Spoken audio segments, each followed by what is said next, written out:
something about you that I can't help but smile when you smile and laugh when you laugh. Something surrounds you. Welcome to the Human Intimacy Podcast. Dr. Kevin Skinner with my friend and colleague, Dan Oakes. So we're going to be excusing Marianne today. I'm going to be talking with my friend, Dan Oakes. Dan, I'm so glad to have you with us today. Tell me a little bit about yourself, what you're doing, and then we're going to talk a little bit about your book that you've recently released.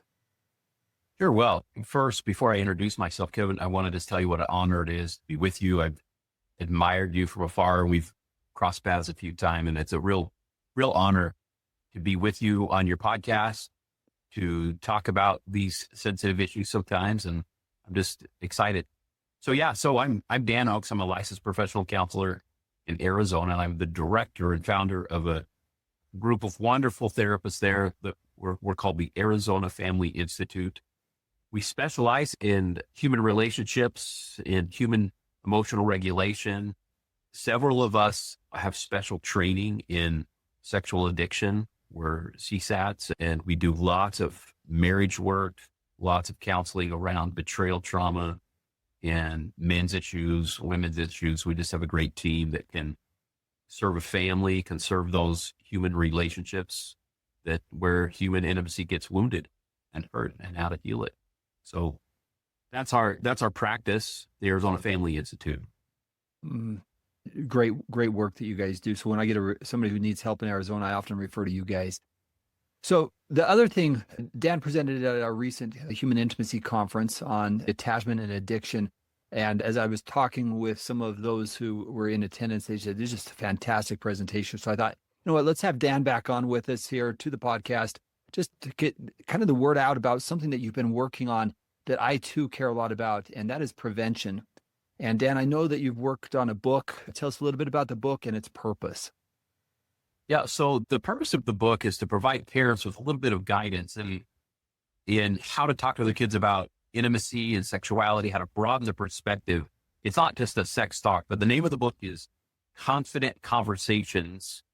And it's about teaching your children. The subtitle is Teaching Your Children to Develop Healthy Intimacy.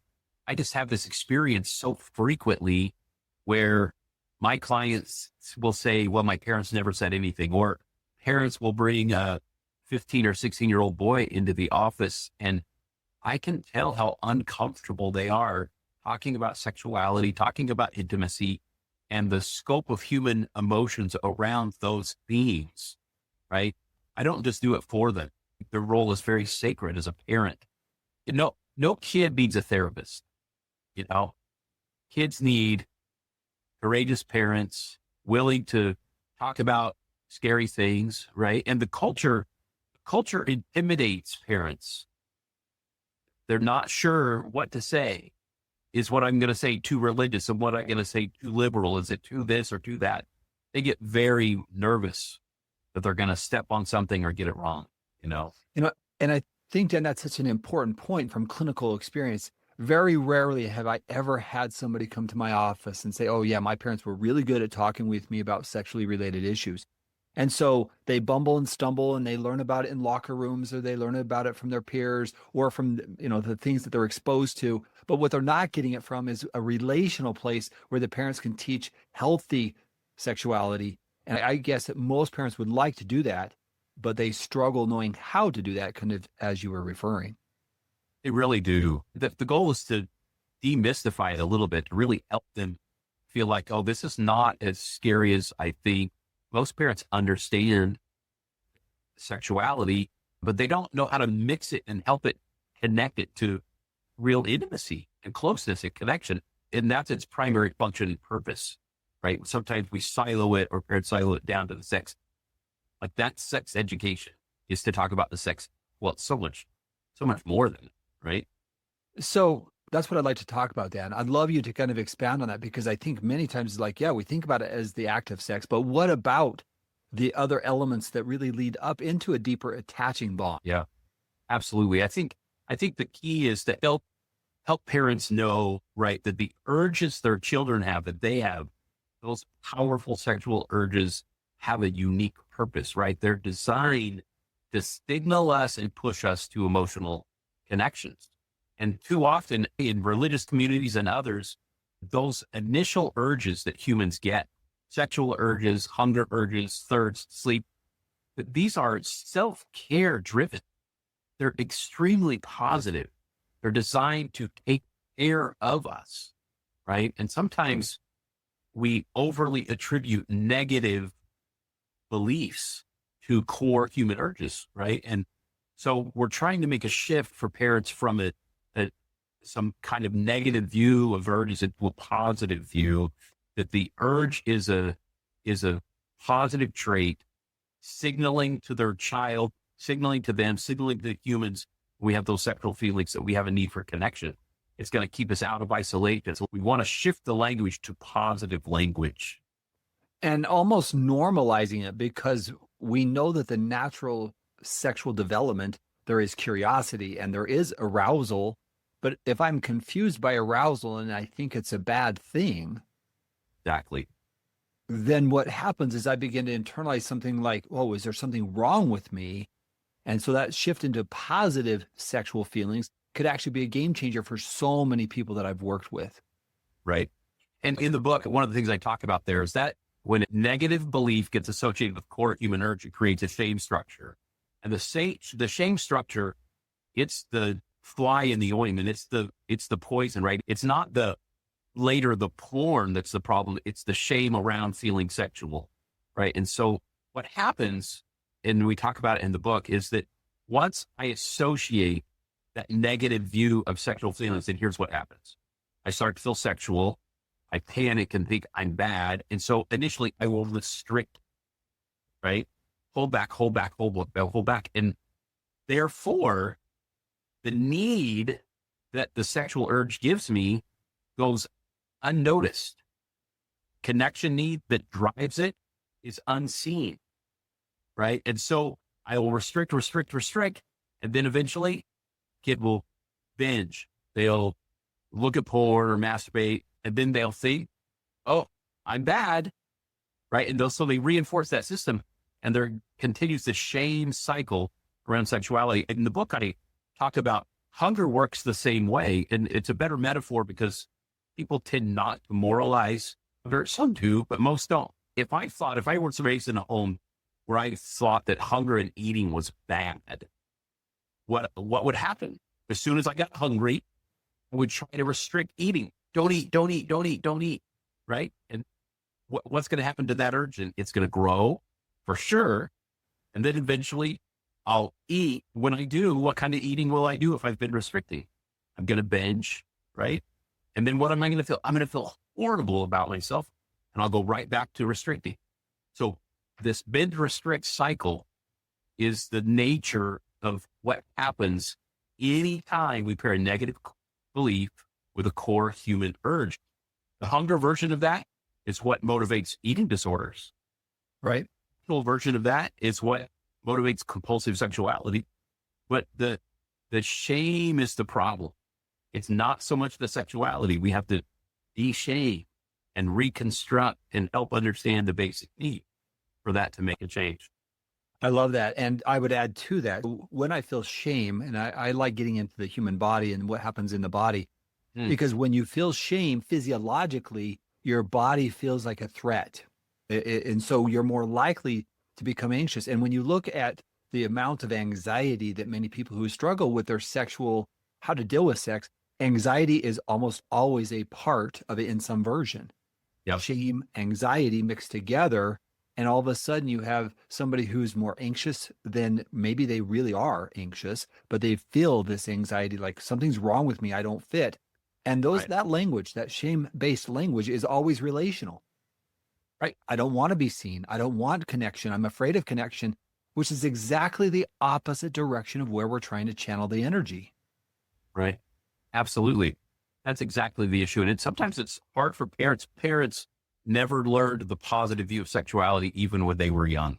They still have negative views. I say this thing quite often that I get some pushback from other clinicians about it, but I say all sexual feelings are a signal from your body that you need emotional connection. Mm-hmm. It is the driver that gets us. If Kevin and I were cavemen and our village was only full of our sisters and cousins, the sexual drive would drive us to leave the village. It's got to be strong enough to get us to go and connect somewhere else, right? It's the driver pushes us to connection. And that's the positive belief we want to try to shift their awareness to. And I think what the reservation with most people here is, well, then what are you saying they do with their sexuality, right? That's going to be the confusion of like, so what do you do? How do you manage that? Because are you saying just go unbridled? Right. And that's why parents often think when I talk about those things. So let me give you an example of this. I was working a boy. He's 19. I've been working with him. He was deep into porn and masturbation 3-4 times a day for 4 or 5 years, right? And he's working really hard to come out of it. We're decreasing the shame. And what we talked about was when sexual feelings arise, we're taking them to those that we trust, right? Go to your parents, say, man, I'm having a hard day today, really struggling. And then I worked with the parents about, look, this conversation is not just about sex. It's about feeling connected. It's about a shift that happens in your biology from the urge into a resolved, connected state with somebody that I feel safe with, right? And so the reason I'm telling you the story is because they came in the other day and he said, I did it, felt it. I'm like, what? And he said, well, it was Sunday afternoon and my mind, I just wanted to look at porn so bad. I was so preoccupied and I walked in my parents' bedroom and I fell on their bed and I just said, how come Sunday afternoon is the biggest sexual feeling day of the week? They laughed with him. They said, because you're bored and there's not a lot going on and you're so normal. They did all the things we had talked about normalizing it. And he said, a few minutes into our laughter and conversation, I realized the tension was gone. He said, the sexual feeling was still there, but the tension had broke. And I felt it, Dan. I felt the connection help me regulate. It doesn't replace it. It doesn't eliminate it, but the tension associated with a negative compulsive urge, right? And what's so beautiful about that story is the vulnerability, the response, and the awareness that the tension had gone down, right? That just reinforces this is the proper channel. This is the way to do it. Because the alternative to that is just to keep doing what they've been doing, acting out, not talking about it. And then here we go through the same cycle again. So when you interrupt that cycle and you get that, I call it, it's an attachment bond, right? A meaningful bond. That's true human intimacy. It is. It is the antidote for so much that ails the human soul, whether it's addiction, right? Or just loneliness. It is such an antidote. And just as we connect with others, what we learn from that, especially as a child and we grow up, we learn from that how to connect to ourselves, right? We understand the difference between feeling good and feeling good about ourselves. We learn self-connection, self-care, right? And that can be achieved in those moments as well. And what's interesting about what you're saying there is now I gain a greater sense of internal confidence. Yes. That internal awareness of like, oh, I see what my need is. Now it's not just this is controlling me. It's I can understand what's happening internally and channel that in the direction that's going to be meaningful. Right. Right. And you know what the research calls that, the language there in the research talks about co-regulation and auto-regulation. And the reason those two are really important is because as children, the day we're born, our whole life is co-regulation. Our parents are the safe place. We get our emotional stability from them. And over time, as we learn to wander through the backyard or through the living room and we come back to them, we start auto-regulating and developing a sense of self. And when things get scary, we come back, right? And so we keep moving in our life till we have a sense of stability in sense of self. But nobody, what the research says is nobody develops auto-regulatory experience, ability to sense self as positive and good without a reflecting positive, secure base to have learned it in, right? And that's why the critical part is having that other people to mirror, Yes. to give us back that. So I think about the parents' response there. that may not have been their original natural response. Like, oh, wait, I'm concerned. What's wrong? Rather than normalizing, oh, sure, right? You're bored. You're experiencing this. That validation can help regulate it, co-regulation. But the fact that he went there, imagine him now learning the skill to, oh, I understand what's going on. I can do this, that auto-regulation, as you say. Those two things combined give you a sense of self-mastery, Yes. self-confidence. There are pedagogies and learning models that say you can't get one without the other. You can't do it on your own until you've done it with other, right? And we do that in multiple relationships when we have healthy people in our lives. Exactly right. Absolutely. It shows up later, right? So on Monday mornings, I run this men's pornography support group, and the primary focus of the group is how they do brotherhood connection work with each other outside of the group. That's the whole purpose, is that they can reach, connect, right? So we're learning those skills our whole life. We're learning to apply them and utilize them in the context of human intimacy. The stronger the relationship, and I say this over and over, the stronger your relationship bonds, the less you're going to deal with this other world that's going to pull you into isolation, shame, addictive behaviors, and things that again, you're going to cope when you don't have attachment. It's not optional. It's just, how are you coping? Correct. Right. And then when we put into that a group, a family member, somebody who can support us and be meaningful for us, everything else can thrive when we have those bonds. But when we don't, we're going to be coping in unhealthy ways. That's why secrets are so damaging. That's right. Because it prevents us from connection. 100%. It shuts the door, it puts a wall up to that. In the book, the other thing that I talk about is I want to demystify pornography for them.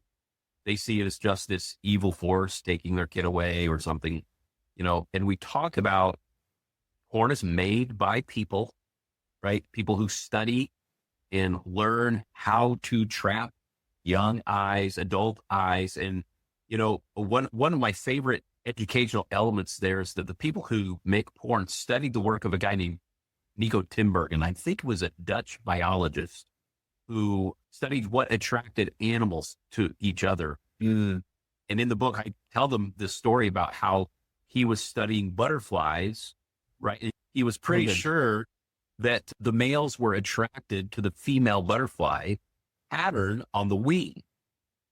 And so what he did to test that was he took a piece of cardboard and he made a fake female. He made it 3 or 4 times bigger than the actual females. And he made the pattern on the wing brighter, but still the exact pattern. He puts it in the cage, and what happens? Well, all the males flock to the fake female. And I always tell the parents, imagine if we could interview the butterfly. Say, Mr. Butterfly, how are you doing today? And the butterfly would say, not doing very well. I seem to be very attracted to this female, but I'm not mating successfully. Tim Bergen and others have coined this phrase for what that is, called a supernormal stimulant. And this is what's in pornography and food. Food and porn represent supernormal stimulants. Things that are designed, our biology wants, our kids want them, and they exaggerate them to the extent where it creates a triple, and some research says 2 to 5 times the amount of dopamine associated with the natural process, right? Unbelievable, right? Unbelievable amounts of just supernormal stimulus. Exactly right. Exactly right. And so that supernormal stimulant then paired with high novelty, right? And so, some porn sites focus on the supernormal stimulants. It's one woman with exaggerated, what we call sexual dimorphic body parts, right? Other porn websites attract from novelty. And there's a German biologist who talks about the part of our brain right at the top of our brain is right where the novelty center is. And I always tell people the only thing we like more than food and sex as human beings is novelty, novel versions of those two things, right? And it's a survival and a learning mechanism to need novelty. And so when these supernormal stimulants show up in our culture, and they show up in highly novel ways, whether it's sexuality or when alcohol first came out or social media, they become fly traps We're all us wonderful little humans looking for stimulation, right? I take a lot of time in the book to try to demystify porn, right? To help them understand its biology. Their kid is not bad. Its brain is in fact doing exactly what it's designed to do, right? The trap he's fallen into is what any boy in our culture falls into. They just need help. They need a little guidance. They need some direction. They need a little protection, right? And you're just trying to demystify some of that. And really, as you demystify it, you're still teaching the concept, and I'm confident it's going to be coming back into attachment, replacing that super normal stimuli, which again, it's hard to compete with that. But teaching relationship skills, how to have meaningful conversations, how to really be open and honest and transparent and not in a shaming way, talking about this in a productive way. Again, when we do that properly, then we start to look at what is the purpose of pornography. Right. Really, is it an unmet need for human connection? Right. It's absolutely using that need in us, right? Absolutely. I try to demystify this one strategy, even some old school therapists, but parents often do this thing where they say, avoid distract, avoid sexual feelings. And if you get them, distract yourself, right? Avoid distract. Well, that I try to help them understand that just never going to work. We want to expect sexual feelings. We're smart enough to know they're here. They're not going anywhere. They're only getting stronger. Expect them and respond. Mm-hmm. And what respondability becomes really doable when they know what the need is.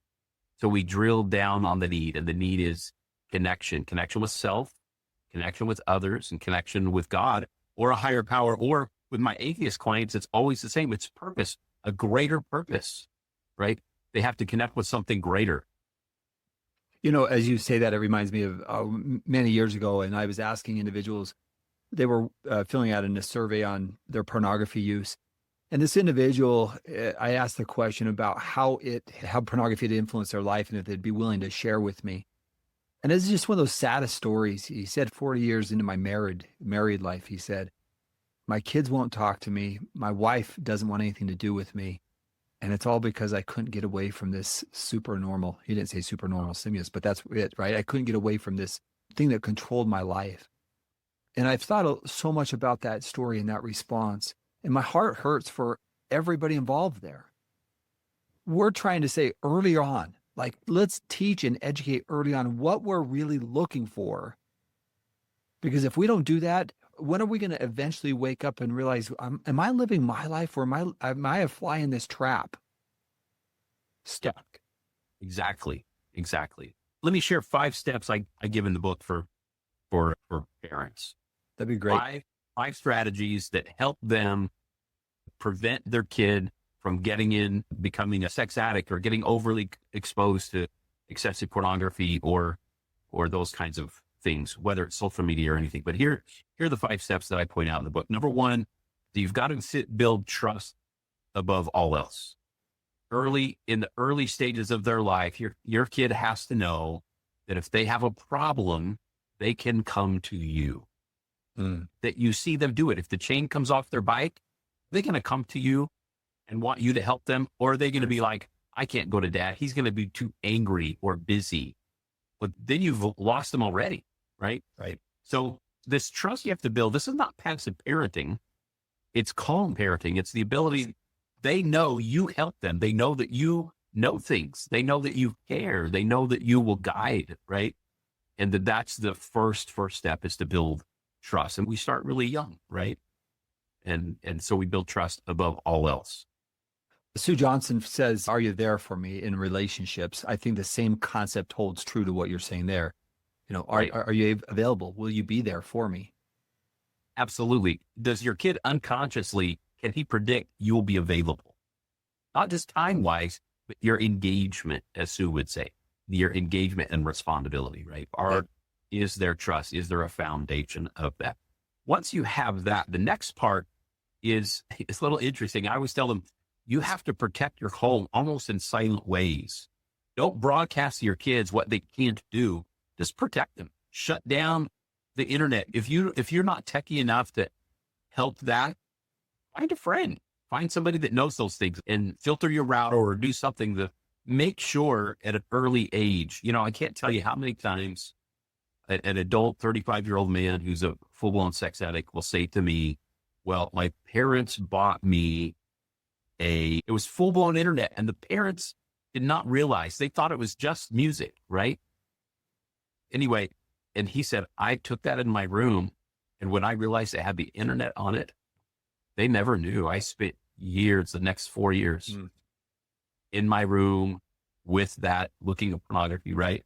This is really daunting for parents, right? And I'm not enough of a techie guy. The book doesn't give tech responses, but it encourages parents to go beyond yourself, find help, get a little education, get the things you need. Don't buy them wide open smartphones unless you know how to regulate them, especially too early. And then we talk about timing and all of that in the book, but our kids need protection to a certain from those things. And the third thing is to teach them early progressive developmental facts. So sex talk is not a one-time talk you give right before they get married. It's not a one-time talk.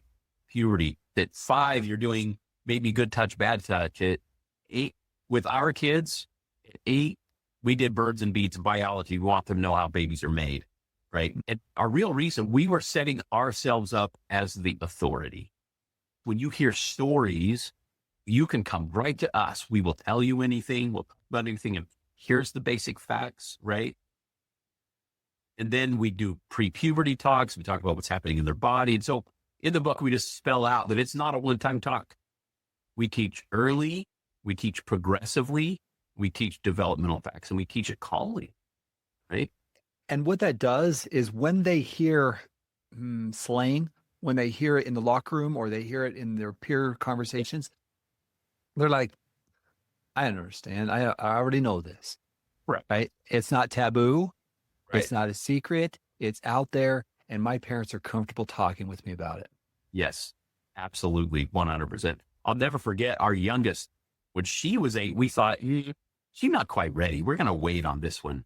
And then within a week of us deciding that, she came home one day and said, I know how babies are made. And she said, well, you go in the closet with a boy and you kiss, and that's how babies are made. And we were like, oh my gosh. So now her information was so bad. We now we have to do it, you know? Right. And you know, what's kind of fun is my wife will go back and reflect on the responses from each of them. Right. So every kid will be different, and that's okay. Right. And may I suggest the only way that really works is if you're comfortable yourself. As a parent, you've got to look in the mirror and say, am I comfortable talking about this? Am I ashamed of it? I mean, what did I learn about it? Because again, as a parent, it was probably the night before your wedding. Right. Maybe. And so, yes, we have to be comfortable. And if we're not comfortable, we really need to ask the question, why am I not comfortable talking about this? Right. What's my concern? Exactly. You know, that's my number 5. So I'll restate that. But my number 4 is that your kids have to see you modeling affection in your home. They need to see mom and dad hugging and kissing. They need to know, hey, when the door's locked, don't knock on the door. They need to understand that intimacy is alive and well. And I had one lady that said, well, Dan, I'm not married. And I said, hey, that's okay, right? Do you model affection for your kids? Do you hug them? You kiss them on the cheek? Does grandma and grandpa hug them? Do they see affection? We want our kids to see healthy, loving affection. You know, I always tell this story, but one time my oldest daughter had a boyfriend and he was at the house and he was sitting on the couch over there. I was on this couch and my daughter wasn't home from work yet. And my wife right there in the kitchen. And I heard her say something like, I need a cup of flour. I need some sugar. And I said, I need a cup of Shannon. And that's my wife's name. And she trots around the island, comes into the living room, and she jumps on top of me. And we kind of canoodle and tickle. And I look out the corner of my eye at the boy, and he just shrieking down at this affection. And I remember thinking, you look good, and you watch. If you end up marrying my daughter, which he didn't, I want you to know what healthy love and affection looks like. So I was emboldened. I was not ashamed at all. And I wanted to see what healthy love and affection looks like. And what's so interesting about that is when you see it, the kids, especially younger, ooh, yuck, until they realize, you know what, that's just mom and dad. They still love each other. Yeah. They care about each other. And that is a model our society needs over and over and over again. I often say we're only as strong as our relationships, as a culture, as a society. If we are strong as a society, then it's going to be because our relationships are strong. Yep. Absolutely. Absolutely. And then, that number 5, the number 5 really is to respond with calm, right? Your kids are going to have sexual experiences. Parents get into a little bit of this denial, especially religious parents, that it's not going to happen to my kid. And then when it does, they break down, right? The worst scenarios that they are angry or that they cry, or your kids are going to have those experiences. And you want to be ready. You want to know how to talk about it. You want to stay really calm. You want to anchor that talking about it's the right thing, the good thing, right? And that you educate yourself and can respond with kindness and a sense of connection. A 14-year-old comes to talk about no different than when they were 3 and we would childproof the living room and let them go play on their own while we did the dishes, right? They want to come back to us when they struggle. They want to come. And if we're calm, they will. Right? So I'm going to say those 5 things really quick. Trust above all else, protect the home, teach early progressive developmental facts, model affection, and respond with calm. Those are the 5 things I talk about in the book to help parents. And the further we get in our culture, it's not just about pornography. It's about social media. It's about all of the things. The world is getting better and better and better at grabbing the attention away from humans into a digital resource, away from real human intimacy. And that's the greatest loss. That's why our depression and anxiety rates in youth have skyrocketed in the years, and why suicidality rates have gone way up. Loneliness is stronger than it's ever been, right? And that's why. Yep, absolutely. Dan, do you have any final thoughts for our listeners today? Just if you could give any words of wisdom. Yeah, I think on this topic, right, on the topic of parents, if you listen to this, don't be afraid to be afraid. If you're nervous about talking to your kids, that's okay, but do it. Pull them in, talk to them about how their intimacy and sexual feelings are going. We know that they have them, and your kid may deny it at first. It just means you may not have quite the trust yet, but keep building that trust. Tell them, hey, I know you will. I know you might. Please come talk to me. It's not bad. You're not bad. You're wonderful. Induce the goodness that in their humanity. It is a human experience. Yeah, we want to nurture and help that process. Thank you so much. It's so good to be able to get this information to your parents, and may I even add grandparents? Yes.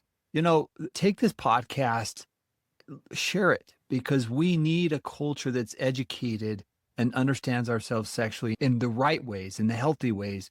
Because if we can channel this into meaningful relationships, we're talking prevention for generations that can occur by having these meaningful connections now and creating them now. So that's our invitation to you.